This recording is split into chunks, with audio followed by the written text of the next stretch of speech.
I didn't know what was going to happen with the Eagles and Rams when I talked to Adam and Mark on Sunday afternoon. On Sunday night, at the end of all of the action, I am well aware, and it felt like it was deserving of its own spot on the Sunday Six.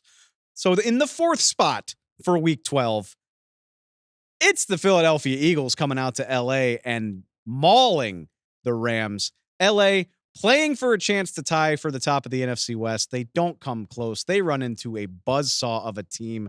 37-20 is the final. It was more lopsided than even that score suggests. The Rams got a garbage time touchdown. And look, before we launch into one of the statements of the season by Saquon Barkley, I do think it's worth pointing out this was an all-around impressive performance from the entire Eagles team. I said last week on the show they were looking like the 2022 version of the Eagles. I stand by it. This was incredible, and everybody on this team had a hand in it. Overall, great night from the Birds. Held the Rams below 300 yards of offense. Sacked Matthew Stafford 5 times. Like I said, the Rams didn't get to 20 points until this game was well decided. A.J. Brown went off. Great team win.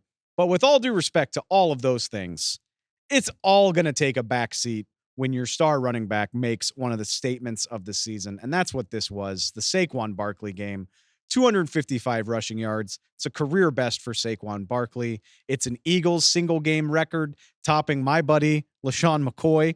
302 scrimmage yards when you throw in 47 receiving yards. It's the most scrimmage yards in a game this year, and it's the most by an Eagles player ever. And the crazy thing is, you could see it coming from the second or third carry of the night. Saquon Barkley throughout the first half felt like he was a shoelace or two away from breaking a long one. Just felt so close to breaking the dam, breaking this game wide open. He had 73 yards at half, which is phenomenal in 99% of NFL games, but it was just a taste of what was to come. We did not have to wait long.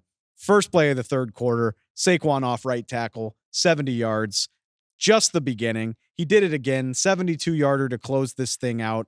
255 rushing yards. I saw on social media right after the game, 213 of that was before contact. So credit to Saquon for being a Lamborghini of a player, but that Philadelphia offensive line continues to be one of the best units in the NFL. And I love this conversation because we talk about the value of running backs, and you talk about, hey, if you've got a great offensive line, then any running back can be good, right? Which is true. But when you've got a great offensive line and you have arguably the best running back in football, some truly special things can occur. And that is what we are witnessing with Saquon Barkley. And I think it's worth highlighting him, not just because he did this in a national TV game, but through no fault of his own. And no knock on Derrick Henry, but Derrick Henry has been one of the focal points of this season. He has been the running back that's in the MVP conversation, and rightfully so. But Saquon has been on his heels all season long, and at least for a night, he blew right past him.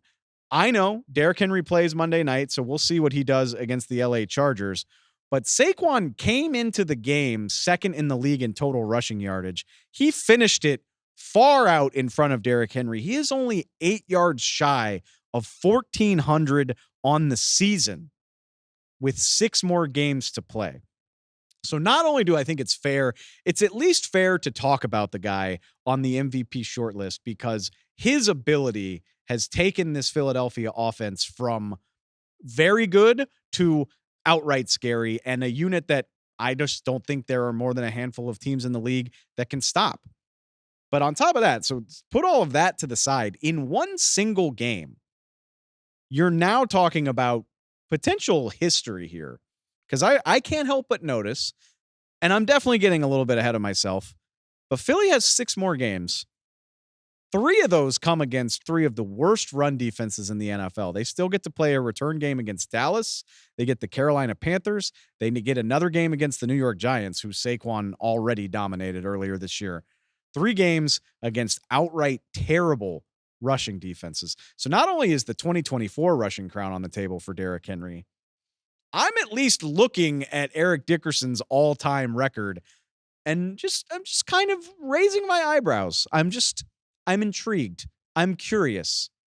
Only one team, or excuse me, two teams have managed to hold Saquon Barkley before below 80 rushing yards on the season. He's gotten 146 or more in half of their games. He's gotten 146 or more in three of his last four.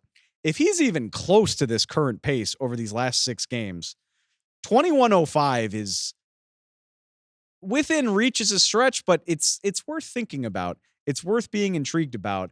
And I don't think people were thinking about Saquon Barkley in those terms until Sunday night. That is the power of a 255-yard game. What a performance from Saquon. What a performance from the Eagles.